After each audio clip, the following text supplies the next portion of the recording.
¿Sabéis lo que es vivir con un secreto tan terrible que puede destruir la fe de toda una comunidad? Si alguna vez habéis sentido el peso del silencio cuando la justicia grita por ser escuchada, quedaos conmigo, esta historia cambiará para siempre vuestra manera de ver las congregaciones religiosas, y tal vez, solo tal vez, ayude a salvar a un niño. Me llamo Eduardo, pero mis nietos me dicen abuelo Lalo. Tengo 73 años y vivo en un pueblito de la Sierra Mexicana, donde el aire huele a pino y las campanas marcan el ritmo de los días. Durante más de 40 años fui anciano en la congregación de los Testigos de Jehová. Creía que servía a Dios, hasta que descubrí que mi silencio protegía a los lobos vestidos de ovejas. ¿Habéis estado alguna vez en una situación donde hacer lo correcto significaba traicionar todo en lo que creíais? Dejadme vuestro corazón en los comentarios si alguna vez enfrentasteis esa decisión imposible. Suscribíos para que más personas conozcan esta verdad que tanto duele compartir.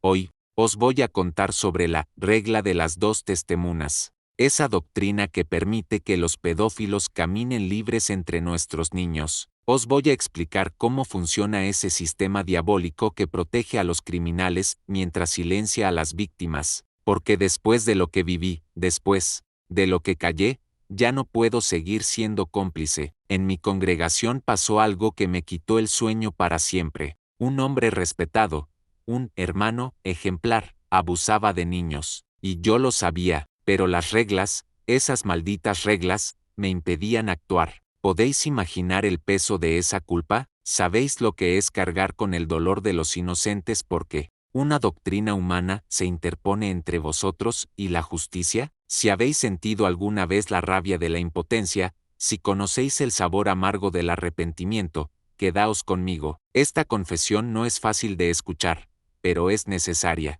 porque mientras callemos, más niños sufrirán. ¿Estáis listos para conocer la verdad que destroza corazones pero libera conciencias? Entonces, acompañadme en este viaje al infierno de la hipocresía religiosa. Queridos míos, antes de continuar, dejadme un corazón en los comentarios si creéis que la protección de los niños debe estar por encima de cualquier regla religiosa. Vuestro apoyo me da fuerzas para seguir hablando cuando todo mi ser quiere callar. Como os decía, soy Eduardo, nací en 1952 en un rancho perdido entre montañas, donde mi padre criaba cabras y mi madre cosía vestidos para las señoras del pueblo. Desde niño conocí la disciplina, el trabajo duro y el temor a Dios. Cuando los testigos llegaron a nuestra comunidad en los años 70, vi en ellos la respuesta a todas mis preguntas espirituales. Me bauticé a los 18 años. Era 1970,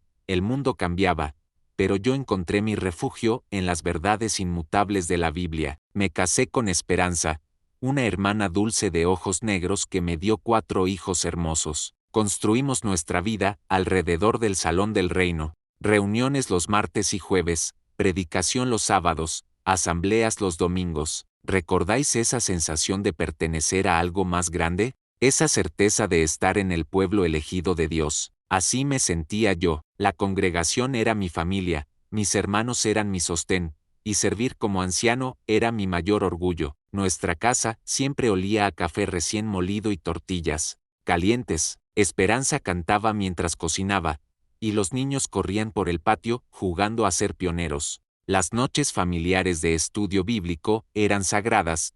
Nos sentábamos alrededor de la mesa de madera, bajo la luz amarilla del foco, y leíamos juntos las escrituras. Todo parecía perfecto, pero como dice el refrán, no todo lo que brilla es oro. Detrás de las sonrisas dominicales y los abrazos fraternales, se escondían secretos que mancharían para siempre mi fe. ¿Habéis vivido en una comunidad donde todos parecían santos pero algunos eran demonios? ¿Conocéis esa sensación de descubrir que vuestra realidad era una mentira cuidadosamente construida? Contádmelo en los comentarios, queridos míos, porque vuestras experiencias me hacen sentir menos solo en este dolor. Si esta historia resuena en vuestra alma, suscribíos y compartid.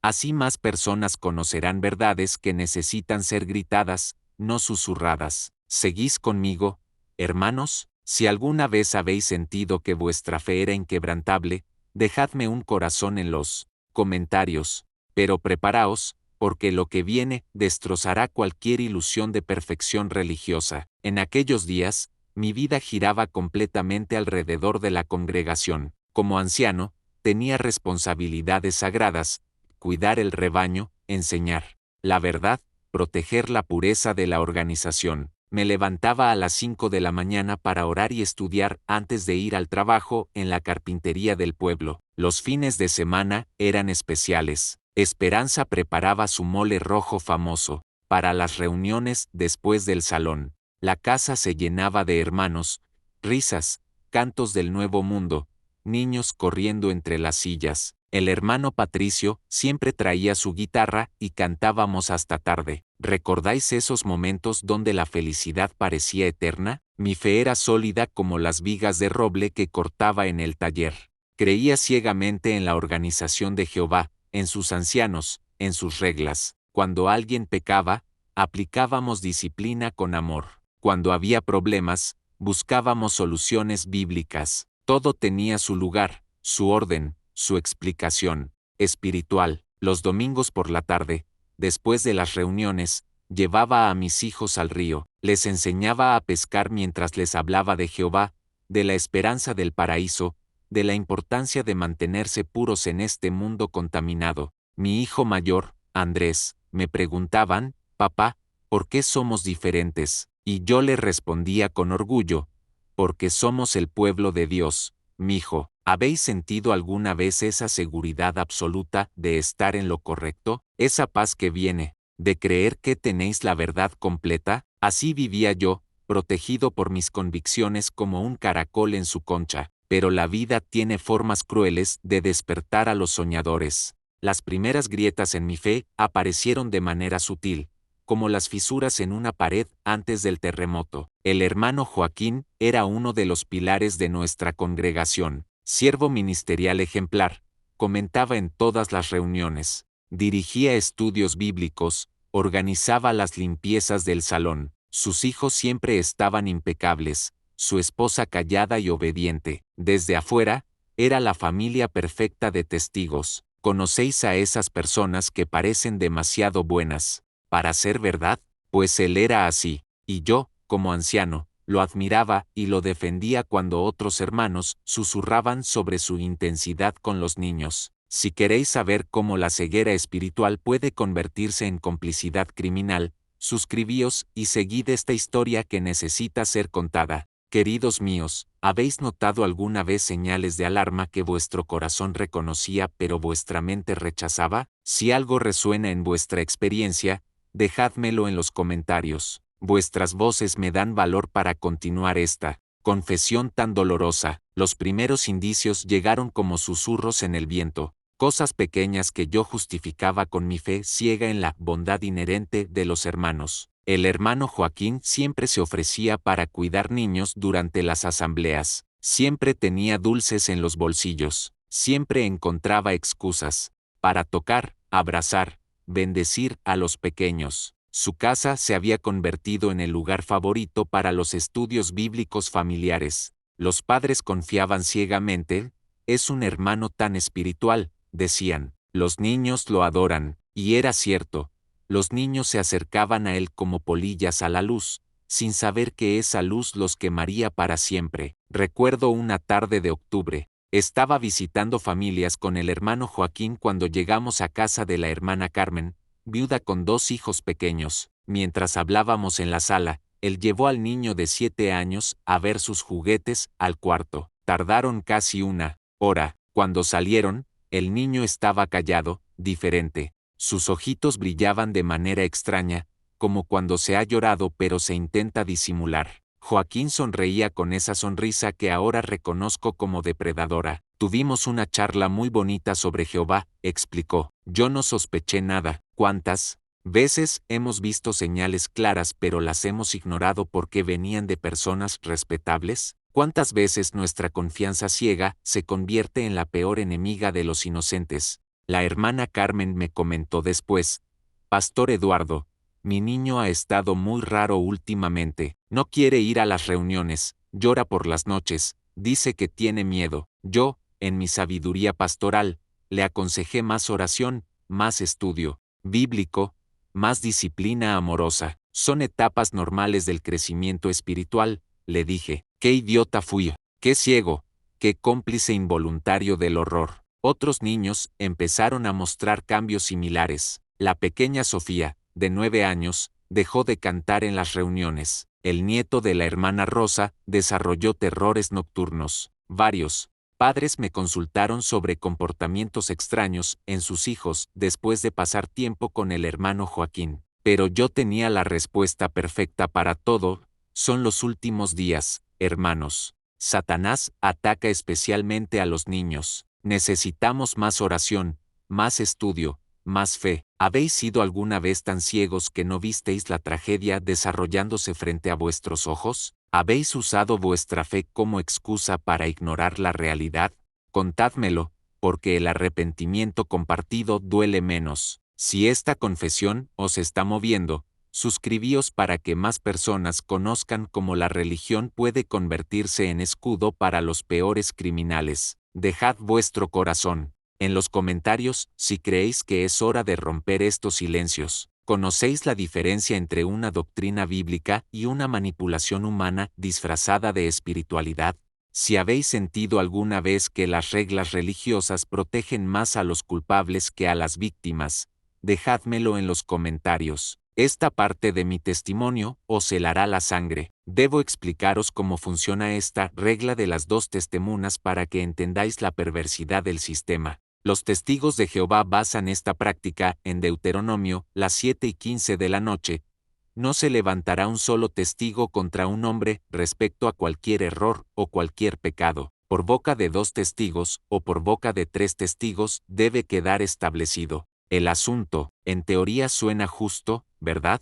Pero en la práctica se convierte en la protección perfecta para los abusadores. Porque, decidme, ¿qué pedófilo comete sus crímenes delante de testigos? ¿Qué abusador invita espectadores a sus actos depravados? Los ancianos nos enseñaron que sin 2 testigos presenciales del abuso, no podíamos tomar acción judicial dentro de la congregación. No podemos ir más allá de lo que está escrito, repetían como loros. Jehová conoce los corazones, él juzgará en su debido tiempo. Qué conveniente, qué perfecta excusa para no actuar. Si un niño llegaba con acusaciones contra un hermano respetable, el procedimiento era claro: llamar al acusado, confrontarlo con la acusación, y si negaba como siempre hacían, el asunto quedaba archivado. No hay evidencia suficiente, concluían. Esperemos en Jehová. Mientras tanto, el abusador seguía libre, siguió sirviendo, siguió teniendo acceso a más víctimas, y el niño llevaba la carga de no haber sido creído, de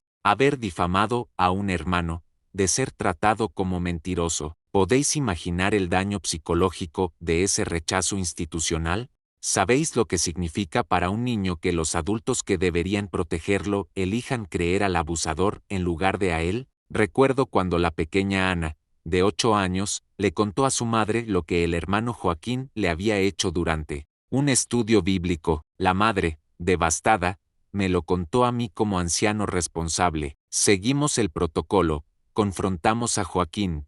Él negó todo con lágrimas en los ojos, clamó persecución satánica, citó versículos sobre testigos falsos. Sin 2 testigos presenciales, nuestras manos estaban atadas por la Escritura. Joaquín siguió sirviendo como siervo ministerial. Ana y su familia fueron marcados como problemáticos y gradualmente aislados socialmente. ¿Habéis visto alguna vez cómo las instituciones que dicen proteger se convierten en verdugos de los inocentes? ¿Conocéis ese sabor amargo de la injusticia institucionalizada? Escribídmelo, hijos míos, porque vuestra indignación alimenta mi valor para seguir hablando. Si creéis que estas verdades deben ser conocidas, suscribíos y compartid. Solo exponiendo estas prácticas podremos proteger a más niños. Queridos hermanos, si alguna vez habéis sentido que vuestra conciencia gritaba mientras vuestra obediencia callaba, dejádmelo en los comentarios. Esta parte de mi confesión os mostrará cómo la complicidad silenciosa alimenta el horror.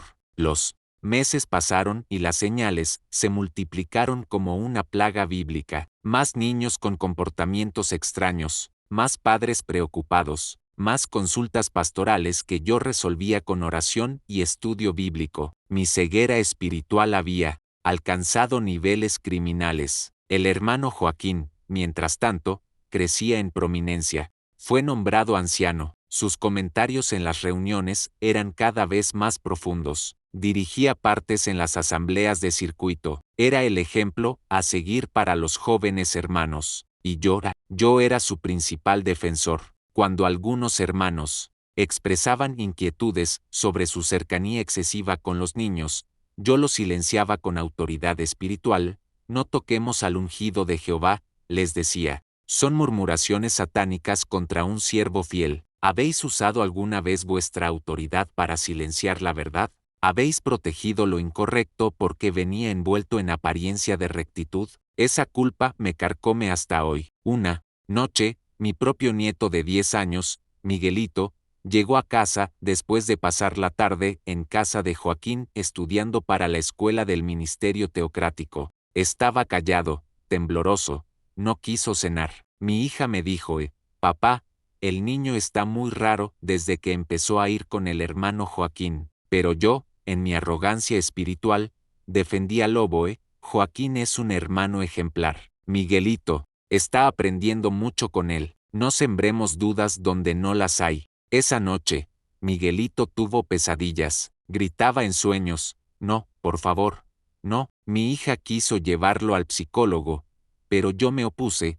Los problemas espirituales requieren soluciones espirituales. Más oración, más estudio. ¿Sabéislo? ¿Qué duele más que la ignorancia? La complicidad consciente, porque en el fondo de mi corazón, ya sabía, las señales eran demasiado claras, demasiado consistentes, demasiado terribles para ignorarlas. Pero mi orgullo religioso era más fuerte que mi instinto protector. El punto de quiebre llegó una tarde de diciembre. Estaba limpiando el salón del reino cuando escuché sollozos desde el cuarto de la biblioteca. Me acerqué sigilosamente, y vi por la rendija de la puerta una escena que me heló el alma.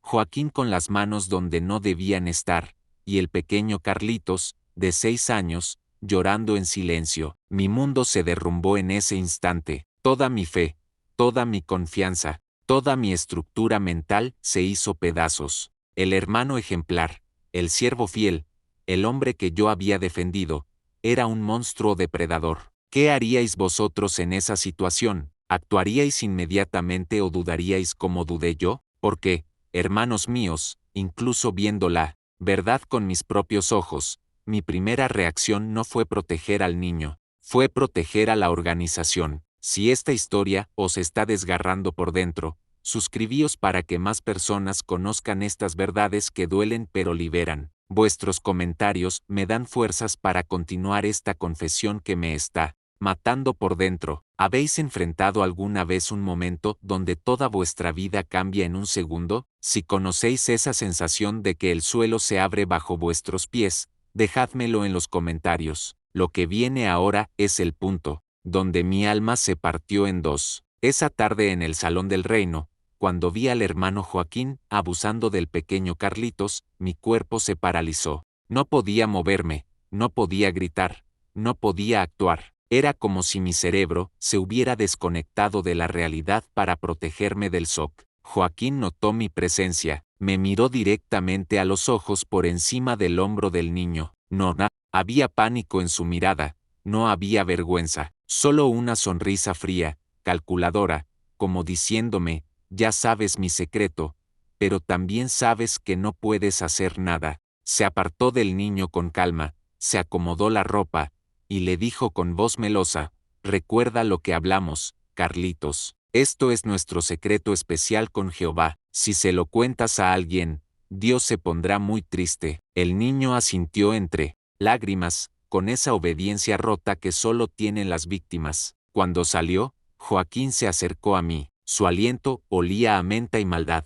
Hermano Eduardo, me dijo con esa voz que conocía tan bien, espero que entiendas que a veces Satanás nos hace ver cosas que no son. Los niños tienen mucha imaginación, y tú tienes mucha responsabilidad en la congregación. ¿Entendéis la amenaza velada? Percibís cómo me recordaba que mi posición, mi reputación, mi familia dependían de mi silencio, porque esa es la trampa perfecta, convertir a los testigos en cómplices. Esa noche no pude dormir. Caminé por la casa, como un zombi, reviviendo la escena una y otra vez. Esperanza me preguntó qué me pasaba. Pero, ¿cómo explicarle que toda nuestra vida era una mentira? ¿Cómo decirle que el hombre que habíamos invitado a nuestra mesa, que había bendecido a nuestros hijos, era un depredador? Al día siguiente, reuní valor para hablar con los otros ancianos, pero cuando les conté lo que había visto, sus reacciones me helaron más que el crimen mismo. Eduardo, estás bajo mucho estrés últimamente, dijo el hermano Samuel, el anciano presidente. Quizás viste algo que tu mente interpretó mal. Además, agregó el hermano Tomás, aunque fuera cierto, ¿dónde están los dos testigos? Tú solo no puedes acusar a un siervo tan ejemplar. Ahí estaba otra vez esa maldita regla. Incluso, cuando yo, como anciano, había sido testigo directo del abuso, no era suficiente. Necesitaba otro testigo, como si los depredadores actuaran en público. Hermanos, insistí con desesperación, vi al hermano Joaquín tocando inapropiadamente al niño. Esto es abuso sexual infantil. Tenemos que actuar. Cuidado con las acusaciones graves, Eduardo, me advirtió Samuel. Recuerda lo que dice la Biblia sobre los testigos falsos. Si te equivocas, podrías ser expulsado por difamación. ¿Podéis creer esa lógica retorcida? Me amenazaban a mí por querer proteger a un niño. ¿Habéis estado alguna vez en una situación donde hacer lo correcto os costara todo lo que teníais? ¿Habéis sentido el peso asfixiante de las instituciones corruptas? Contádmelo, porque esa soledad es el peor castigo. Si creéis que estas verdades necesitan ser gritadas desde los tejados, suscribíos y compartid. Solo exponiendo estos sistemas podremos proteger a los inocentes. Queridos míos, ¿habéis visto alguna vez cómo las instituciones se protegen a sí mismas sacrificando a los más vulnerables? Si conocéis esa indignación que quema por dentro, dejádmelo en los comentarios. Lo que viene es la parte más dolorosa de mi testimonio. Después de esa reunión con los ancianos, entendí que estaba completamente solo. No solo no iban a actuar contra Joaquín, sino que me habían convertido en el problema. La víctima había pasado a ser yo por atreverme a romper el silencio sagrado. Los días siguientes fueron un infierno de presión psicológica. Los ancianos me visitaban fraternalmente para ayudarme con mi estrés. Me traían publicaciones sobre los peligros de las murmuraciones y la importancia de proteger la reputación de la organización. Eduardo, me decía el superintendente de circuito durante una de sus visitas, entendemos tu preocupación, pero debemos ser muy cuidadosos. Acusaciones falsas contra los siervos de Jehová pueden traer oprobio sobre su nombre santo. ¿Notáis la manipulación? No se trataba de proteger a los niños, sino de proteger la reputación de Dios, como si Dios necesitara que encubriéramos crímenes para mantenerse santo. Mientras tanto, Joaquín siguió con su vida normal, seguía comentando en las reuniones,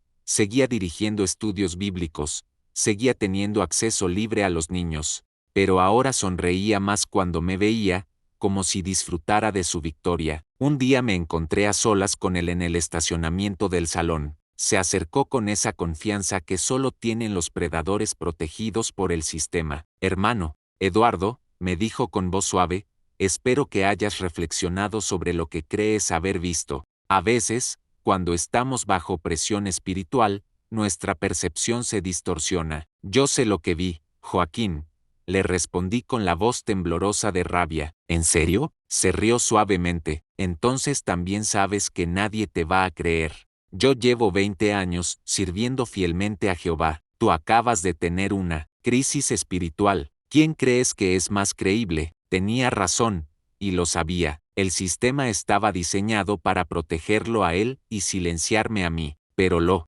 peor vino después. Empecé a notar cambios en cómo me trataban en la congregación. Las conversaciones se detenían cuando llegaba. Los hermanos evitaban el contacto visual. Mi familia comenzó a ser gradualmente excluida de las reuniones sociales. Han dicho Que papá está inestable, me contó mi hija mayor entre lágrimas, que ha estado haciendo acusaciones terribles contra hermanos fieles. ¿Veis cómo funciona? Quien denuncia se convierte en el villano. Quien protege a los niños se convierte en el perturbador. Quien busca justicia se convierte en el problema. La presión era insoportable. Mi esposa, mi querida Esperanza, empezó a dudar de mí. Eduardo, me decía por las noches, ¿estás seguro de lo que viste? Todos los hermanos dicen que Joaquín es tan espiritual. ¿Habéis sentido alguna vez cómo la manipulación puede hacer que hasta vuestros seres queridos duden de vuestra cordura? ¿Conocéis el dolor de sentiros traicionados por quienes deberían apoyaros? Escribídmelo, porque esa soledad casi me mata. Si esta historia os está destrozando como me destrozó a mí, suscribíos para que el mundo conozca estas verdades. Vuestros comentarios son mi fuerza para continuar. ¿Sabéis lo que duele más que ser silenciado? Ver cómo las víctimas siguen sufriendo mientras vosotros no podéis hacer nada. Si alguna vez habéis sentido esa impotencia que carcome el alma, dejádmelo en los comentarios. Esta parte de mi testimonio os partirá el corazón. Mientras yo luchaba contra el sistema que me había traicionado, los niños seguían siendo abusados. Joaquín, protegido por mi silencio forzado, intensificó su actividad depredadora. Era como si mi intento de denuncia lo hubiera envalentonado. El pequeño Carlitos, a quien había visto siendo abusado, empezó a mostrar signos evidentes de trauma. Dejó de participar en las reuniones, desarrolló problemas de control de esfínteres, tenía pesadillas constantes. Sus padres, preocupados, consultaron conmigo como anciano. Pastor Eduardo, me dijo su madre, el niño dice cosas extrañas sobre el hermano Joaquín, pero sabemos que son fantasías infantiles, ¿verdad? Ahí estaba la trampa perfecta. Los padres ya habían sido condicionados a no creer a sus propios hijos si las acusaciones involucran a un hermano respetable. Mi corazón se desgarraba, pero mis manos estaban atadas por el sistema. Oren más, les aconsejé con lágrimas en los ojos. Jehová conoce todas las cosas. Era la única respuesta que podía dar sin revelar lo que sabía y convertirme en un apóstata expulsado. Otros niños siguieron el mismo patrón. La pequeña Ana, que había sido la primera en acusar, desarrolló depresión severa, sus notas escolares se desplomaron, dejó de sonreír, se encerraba en su cuarto durante horas. Su madre me consultó varias veces. Dice que ya no quiere ir a las reuniones, me contó entre sollozos. Dice que tiene miedo de un hermano, pero no quiere decir quién. Los ancianos nos han aconsejado más disciplina y más estudio bíblico. ¿Podéis imaginar mi agonía? Conocía exactamente por qué esa niña estaba destruida, pero el sistema me impedía protegerla. Era como ver a alguien ahogarse y tener las manos atadas. Mi propio nieto, Miguelito, también siguió deteriorándose. Las pesadillas se intensificaron. Desarrolló tics nerviosos, se chupaba el dedo compulsivamente, tenía ataques de ansiedad cuando veía a Joaquín en las reuniones. Una noche lo encontré en el baño, con unas tijeras de la cocina, intentando cortarse lo malo de abajo porque, así Jehová no se enojaría. Casi me muero del susto y la culpa. Abuelito, me dijo con lágrimas, ¿por qué Dios permite que los hermanos lastimen a los niños? ¿Cómo responder esa pregunta? ¿Cómo explicarle que no era Dios quien permitía el abuso, sino hombres malvados escondidos detrás de doctrinas manipuladas? Dios no permite eso, mijo, le susurré mientras lo abrazaba. Son hombres malos que se hacen pasar por buenos. Pero los ancianos dicen que todos los hermanos son buenos, respondió con esa lógica aplastante de los niños. Esa noche tomé la decisión más difícil de mi vida. No podía seguir siendo cómplice, no podía seguir protegiendo al sistema. Mientras los niños sufrían, tenía que actuar, aunque me costara todo. ¿Habéis estado alguna vez en ese punto donde preferís perder todo antes que seguir traicionando vuestra conciencia? ¿Conocéis esa valentía desesperada que nace cuando ya no podéis vivir con vosotros mismos? Contádmelo, porque esa decisión me salvó y me condenó al mismo tiempo. Si creéis que los niños merecen ser protegidos por encima de cualquier institución, suscribíos y compartid.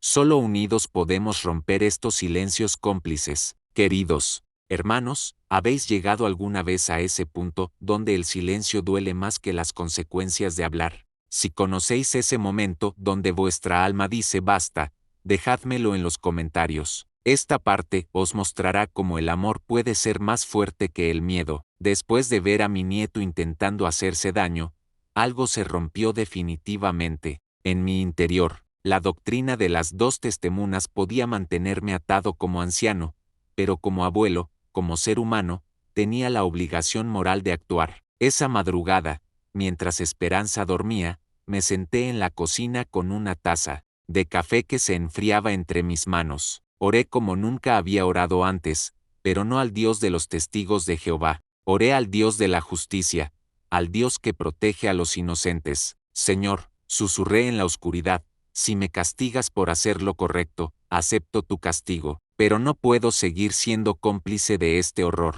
Mi plan era sencillo pero suicida. Desde el punto de vista religioso, iba a reunir a todas las familias afectadas, documentar todos los casos, y llevar todo a las autoridades civiles. Al diablo con la regla de las dos testemunas. Comencé visitando discretamente a las familias cuyos niños habían mostrado signos de abuso. Era un trabajo delicado, tenía que sembrar dudas sin revelar directamente lo que sabía, para no ser acusado de apostasía antes de completar mi misión. Hermana Carmen, le dije durante una visita pastoral, he notado que Ana ha estado muy triste últimamente. ¿Ha mencionado algo específico que la esté perturbando? Bueno, respondió, con vacilación, dice cosas extrañas sobre algunos hermanos. Pero los ancianos nos han dicho que son fantasías infantiles. ¿Y si no fueran fantasías? Preguntó suavemente. ¿Y si hubiera algo real detrás de sus palabras? Vi como la duda se encendía en sus ojos, esa chispa de sospecha maternal,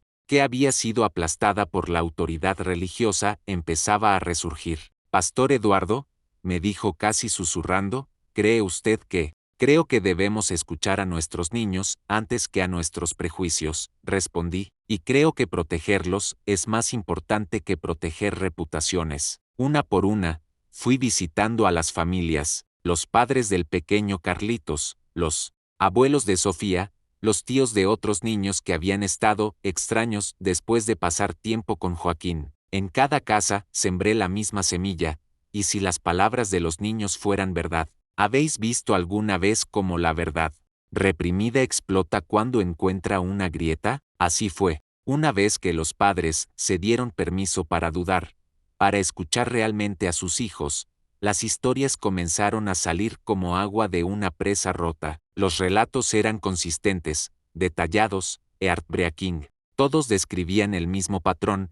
Joaquín los aislaba, les decía que era un juego especial con Jehová, los amenazaba con el castigo divino si hablaban, los tocaba de maneras que los confundían y lastimaban. Dijo que si le contaba a alguien, Jehová me castigaría y no podría vivir en el paraíso. Me contó la pequeña Ana entre lágrimas. Me dijo que era normal, que todos los niños buenos pasaban por esto, susurró Carlitos abrazado a su madre. En total, documenté 7 casos claros de abuso sexual, 7 niños entre 5 y 10 años, 7 familias destruidas por un depredador protegido por una doctrina diabólica. ¿Sabéis cuánto coraje se necesita para enfrentar una institución entera? ¿Habéis arriesgado alguna vez todo lo que teníais por hacer lo correcto? Contádmelo, porque ese valor me lo disteis vosotros, todos los que habéis sido silenciados injustamente. Si creéis que esta lucha vale la pena, suscribíos y compartid.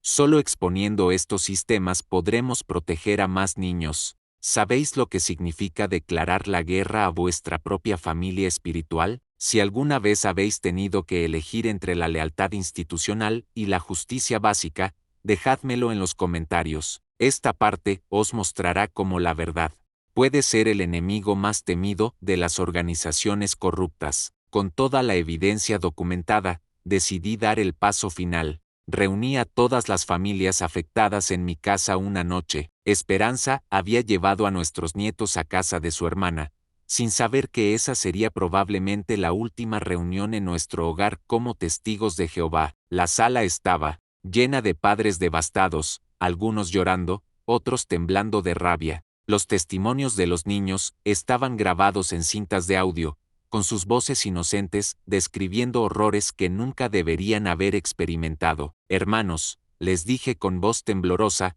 mañana vamos a la policía, vamos a denunciar al hermano Joaquín por abuso sexual infantil. Sé que esto significa problemas con la congregación, pero nuestros hijos valen más que nuestra reputación religiosa. El silencio fue absoluto. Podía escuchar el tic-tac del reloj de pared marcando los segundos más importantes de nuestras vidas. ¿Y si nos expulsan?, preguntó la hermana Carmen. ¿Y si nos quedamos sin familia, sin amigos, sin comunidad?, añadió el hermano Luis, padre de Carlitos. ¿Qué es peor?, les respondí, que nos expulsen por proteger a nuestros hijos, o que nuestros hijos crezcan sabiendo que los abandonamos cuando más nos necesitaban. Esa pregunta cayó como un rayo, porque ahí estaba el verdadero dilema, elegir entre la supervivencia social y la supervivencia moral. Al final, 3 familias decidieron acompañarme, las otras 4 se retiraron,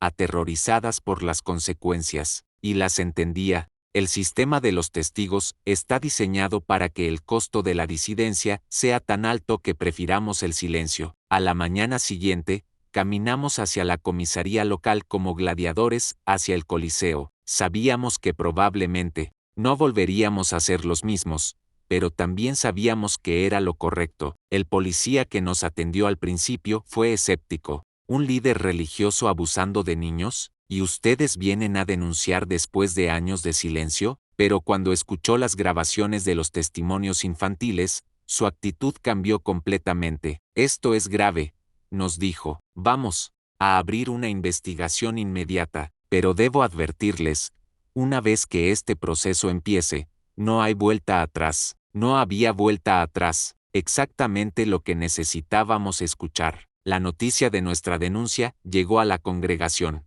Como un tsunami, en cuestión de horas, los ancianos convocaron un comité judicial de emergencia, no para investigar las acusaciones contra Joaquín, sino para juzgarnos a nosotros por traer oprobio sobre la organización de Jehová. Hermano Eduardo, me dijo el anciano Samuel con una frialdad que me heló el alma, has traicionado todo, en lo que creemos, has llevado asuntos internos de la congregación a los enemigos de la verdad. Los únicos enemigos de la verdad, le respondí, son quienes la silencian para proteger a los culpables. ¿Habéis estado alguna vez en un juicio donde vosotros sois los acusados por denunciar un crimen? ¿Conocéis esa inversión perversa de la justicia donde proteger a los niños se convierte en traición? Contádmelo, porque esa experiencia marca para siempre. Si creéis que esta lucha contra la corrupción institucional debe continuar, suscribíos y compartid. Vuestro apoyo es mi combustible para seguir hablando. Queridos míos, ¿habéis presenciado alguna vez cómo la verdad destroza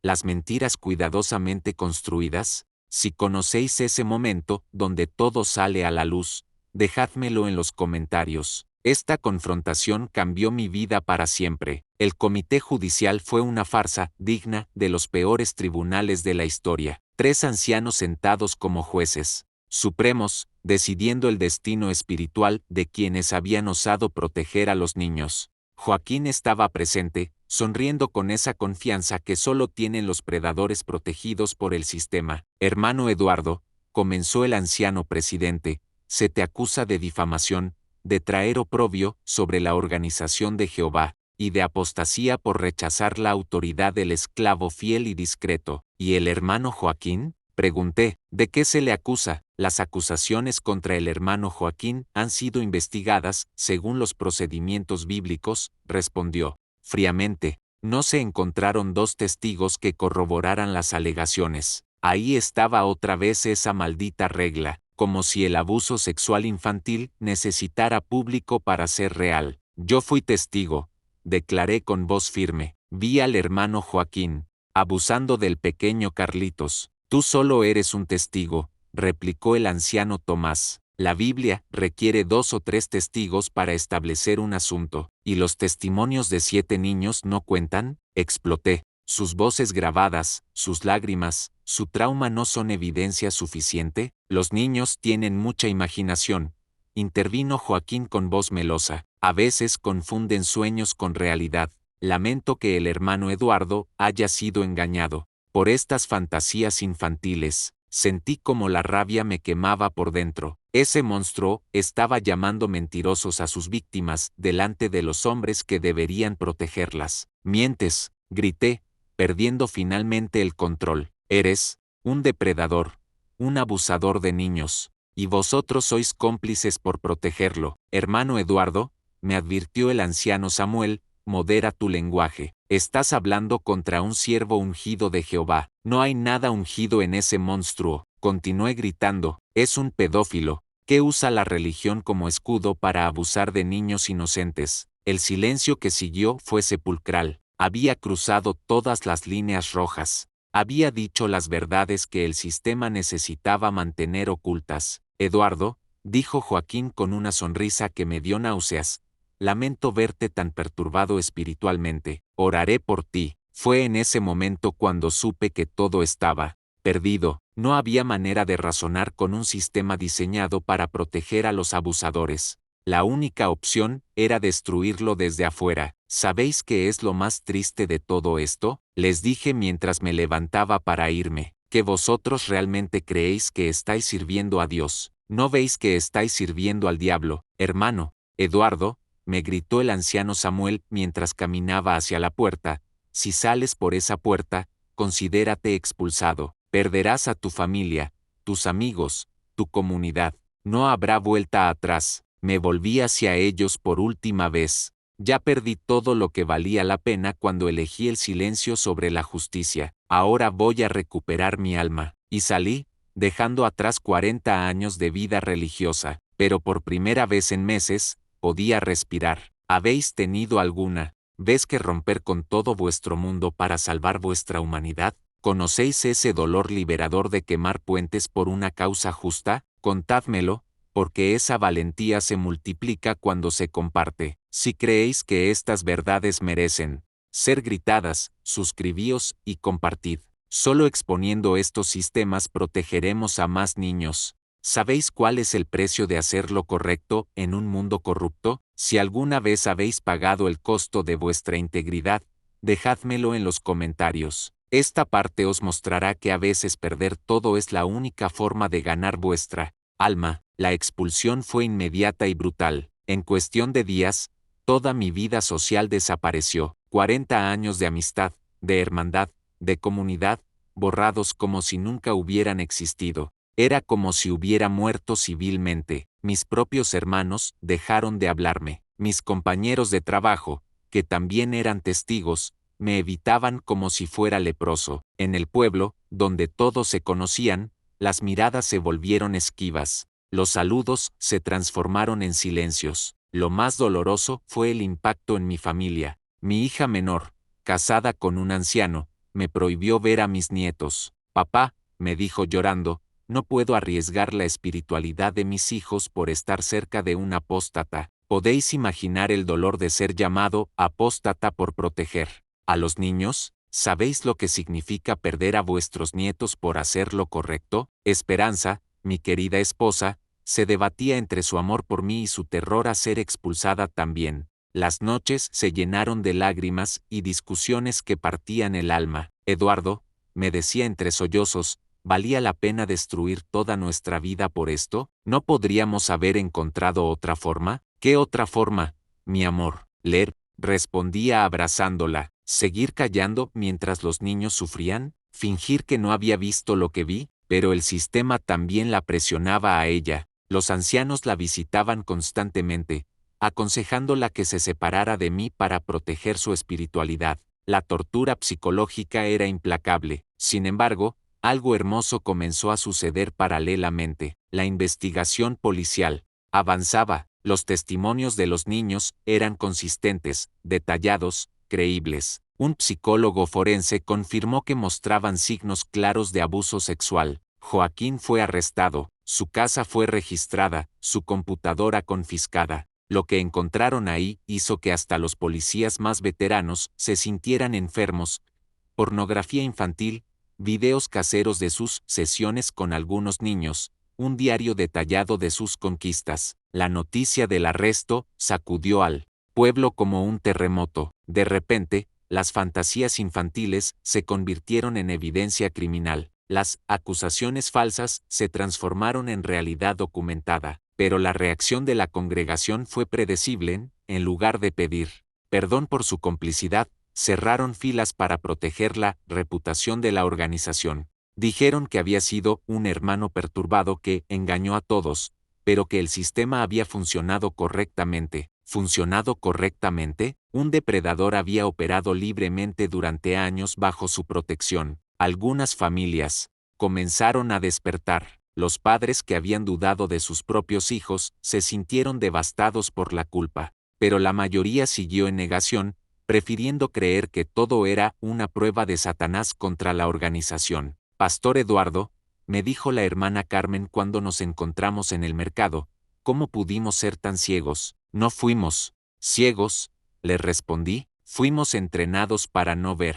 Hay una diferencia. ¿Habéis visto alguna vez cómo las instituciones corruptas convierten a las víctimas en culpables y a los denunciantes en villanos? ¿Conocéis esa inversión perversa de la realidad donde hacer lo correcto os convierte en parias? Contádmelo, porque esa experiencia necesita ser compartida. Si creéis que estas verdades deben llegar a más personas, suscribíos y compartid. Solo exponiendo estos sistemas podremos proteger a más niños. Queridos hermanos, ¿habéis llegado alguna vez a ese punto donde el dolor se transforma en sabiduría? Si conocéis esa alquimia del sufrimiento que genera comprensión, dejádmelo en los comentarios. Esta reflexión puede ayudar a otros que están pasando por lo mismo. 2 años después del arresto de Joaquín, mientras escribo estas líneas, puedo ver con claridad lo que entonces era solo dolor y confusión. El sistema de los testigos de Jehová no está roto, está diseñado exactamente para funcionar como funciona. La regla de las 2 testemunas no es un accidente o una mala interpretación bíblica, es una herramienta perfecta para proteger a los abusadores y silenciar a las víctimas, porque los predadores nunca actúan delante de testigos, y los niños traumatizados raramente pueden articular denuncias coherentes contra figuras de autoridad. Joaquín fue condenado a 15 años de prisión. La evidencia en su contra era abrumadora, no solo los testimonios de los niños, sino la pornografía, los videos, el diario detallado de sus crímenes. Sin embargo, incluso después de su condena, algunos hermanos siguieron defendiéndolo. Era un hermano perturbado, pero seguramente se arrepentirá, decían, como si el arrepentimiento pudiera borrar el trauma de 7 niños destruidos. Los niños, por supuesto, siguen sufriendo. El abuso sexual infantil no es algo que se supera con oración y estudio bíblico. Requiere terapia profesional, apoyo familiar, tiempo y mucho amor. Algunos de esos niños ahora son adolescentes que luchan contra depresión, ansiedad, problemas de autoestima y dificultades para confiar en los adultos. Mi nieto Miguelito, que ahora tiene 14 años, me dijo el otro día, abuelo, ¿por qué Dios permitió que me pasara eso? Es una pregunta que me destroza cada vez que la escucho. Dios no lo permitió, mijo, le respondo. Fueron hombres malvados que usaron su nombre para hacer cosas terribles, pero Dios también te dio fuerzas para sobrevivir y abuelos que te aman. Esperanza, finalmente, eligió quedarse conmigo. Fue expulsada también, perdió a sus amigas de toda la vida, su comunidad espiritual, su sentido de pertenencia, pero eligió el amor sobre el miedo, la familia real sobre la familia religiosa. No me arrepiento, me dice por las noches. Era lo correcto. Hemos encontrado una nueva comunidad, formada por ex testigos, por familias que han pasado por experiencias similares, por personas que entienden el costo de elegir la verdad sobre la conveniencia. Aprendí que la verdadera espiritualidad no necesita instituciones que la protejan, que el verdadero Dios no requiere silencio sobre la injusticia, que la verdadera fe se mide por cómo tratamos a los más vulnerables, no por cómo obedecemos a las autoridades religiosas. ¿Sabéis cuál fue la lección más difícil? Que mi complicidad inicial, mi silencio, mi obediencia ciega, había sido tan dañina como los actos del abusador, porque el mal no solo necesita perpetradores, necesita espectadores que miren hacia otro lado. La única cosa necesaria para el triunfo del mal es que los hombres buenos no hagan nada, dijo Edmund Burke. Yo fui uno de esos hombres buenos que no hicieron nada, hasta que ya no pude vivir conmigo mismo. ¿Habéis reflexionado alguna vez sobre vuestra propia complicidad en sistemas injustos? ¿Habéis tenido que enfrentar la realidad de que vuestro silencio lastimó a inocentes? Es doloroso, pero es necesario, para crecer. Si esta reflexión os ayuda en vuestro propio camino de sanación, suscribíos y compartid. Solo hablando de estas verdades podremos evitar que se repitan. Queridos hermanos, si habéis llegado hasta aquí, es porque tenéis valor para enfrentar verdades difíciles. Si alguna vez os habéis sentido solos en vuestra lucha contra la injusticia, dejádmelo en los comentarios. Esta parte final es para todos los que necesitan esperanza. Hoy, 3 años después de mi expulsión, puedo deciros que la vida continúa después de romper con sistemas corruptos. Es diferente, es más difícil en algunos aspectos, pero es auténtica. Ya no vivo en la disonancia cognitiva de servir a un Dios de amor a través de una organización que protege a los abusadores. Para vosotros que estáis enfrentando situaciones similares, quiero deciros, no estáis solos. Hay toda una comunidad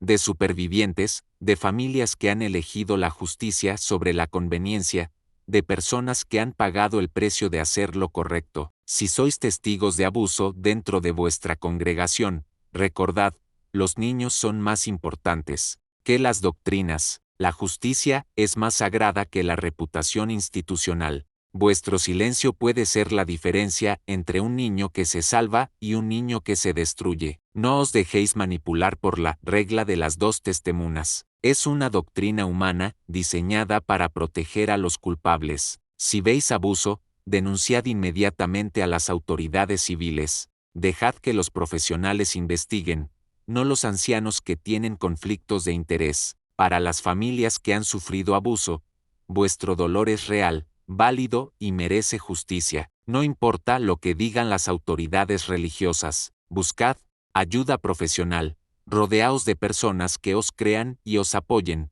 y recordad que sobrevivir es un acto de valentía. Para los ex testigos que me escuchan, nuestra salida no fue una pérdida, fue una liberación. Perdimos comunidades tóxicas pero ganamos nuestra integridad.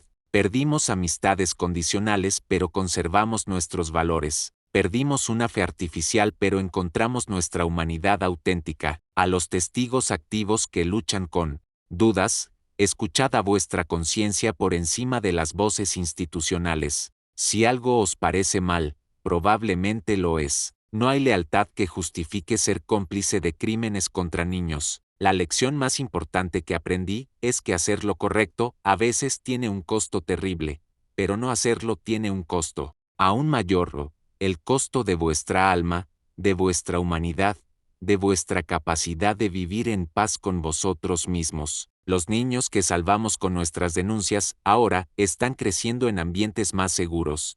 Reciben terapia, tienen familias que los creen y los protegen. Saben que su verdad importa más que cualquier doctrina religiosa. ¿No es esa la verdadera victoria? ¿No es eso más importante que pertenecer a una congregación que protege a los depredadores? Mi nieto Miguelito, que ahora está en terapia y mejora cada día, me dijo la semana pasada: abuelo, gracias por creerme, gracias por protegerme. Esas palabras valen más que 40 años de privilegios en la congregación. ¿Habéis encontrado esperanza después de romper con sistemas tóxicos? ¿Habéis descubierto que la vida auténtica es mejor que la vida cómoda? Contádmelo, porque vuestras historias pueden inspirar a otros que están luchando. Si este mensaje os ha dado esperanza, suscribíos y compartid. Juntos podemos crear una red de apoyo para todos los que eligen la justicia sobre la conveniencia. Queridos míos, hemos llegado al final de esta confesión que me ha costado lágrimas y noches sin dormir. Si algo de lo que habéis escuchado os ha movido, es momento de actuar. Dejádmelo en los comentarios. ¿Qué pensáis hacer con esta información? Esta historia no es solo mía, es la historia de miles de familias que han sufrido en silencio bajo sistemas religiosos que priorizan la imagen sobre la justicia. Es la historia de niños que crecen creyendo que sus gritos no importan, que su dolor es menos valioso que la reputación de los adultos. Si sois testigos de Jehová y habéis visto señales de abuso, preguntaos, ¿esperaréis a tener 2 testigos, mientras más niños sufren, o actuaréis como seres humanos decentes y denunciaréis inmediatamente? Si sois padres preocupados por cambios en el comportamiento de vuestros hijos, no ignoréis las señales, escuchad sus palabras, creed en sus miedos, investigad sus silencios. Un niño que dice que no quiere estar solo con cierto adulto está intentando protegerse. Si sois supervivientes de abuso religioso, quiero que sepáis que vuestra voz importa. Vuestro testimonio puede salvar a otros niños. No os dejéis silenciar por amenazas de expulsión o manipulación espiritual. Los pedófilos cuentan con vuestro silencio para seguir operando. Para los que nunca habéis estado en una religión controladora, no penséis que esto no os afecta. Estos sistemas existen en muchas denominaciones, en escuelas, en organizaciones deportivas, en cualquier lugar donde los adultos tienen poder sobre los niños y las instituciones protegen su reputación. Más que a las víctimas, ¿sabéis cuál es mi mayor arrepentimiento? No haber actuado desde el primer momento que sospeché. Cada día de silencio fue un día más de sufrimiento para esos niños. No cometáis mi error. Actuad inmediatamente cuando veáis señales. Mi mensaje final para vosotros es este: ser expulsado de una congregación que protege pedófilos no es un castigo, es una liberación. Perder amigos que eligen a los abusadores sobre las víctimas no es una pérdida, es una depuración necesaria. La verdadera fe, la verdadera espiritualidad, se mide por cómo protegemos a los más vulnerables, no por cuánto obedecemos a autoridades corruptas, sino por cuánto defendemos a los indefensos. Si esta historia os ha conmovido, si creéis que otros necesitan escuchar estas verdades, os pido que actuéis. Dejad un corazón en los comentarios. Si habéis sentido la indignación que yo sentí, suscribíos para que YouTube muestre este testimonio a más personas. Compartid este video con familias que puedan estar pasando por situaciones similares. ¿Alguna vez habéis tenido que elegir entre la obediencia institucional y la protección de un niño? ¿Qué elegisteis? ¿Os arrepentís de vuestra decisión? Contádmelo todo en los comentarios. Y por favor, si conocéis a alguien que esté sufriendo abuso en cualquier contexto religioso, mostradle este testimonio. Que sepan que no están solos, que su verdad importa, que hay vida después de romper con sistemas tóxicos. Recordad, los pedófilos no se detienen solos. Los sistemas corruptos no se reforman desde adentro. Solo la presión externa, la exposición pública, las denuncias valientes pueden proteger a más niños. Mi nombre es Eduardo, tengo 73 años, y después de 40 años de silencio cómplice, elegí hablar. ¿Elegiréis vosotros hacer lo mismo? Gracias por escuchar esta confesión que me ha costado todo pero me ha devuelto mi alma. Hasta la próxima historia, queridos míos, y recordad, la justicia para los niños vale más que cualquier institución religiosa.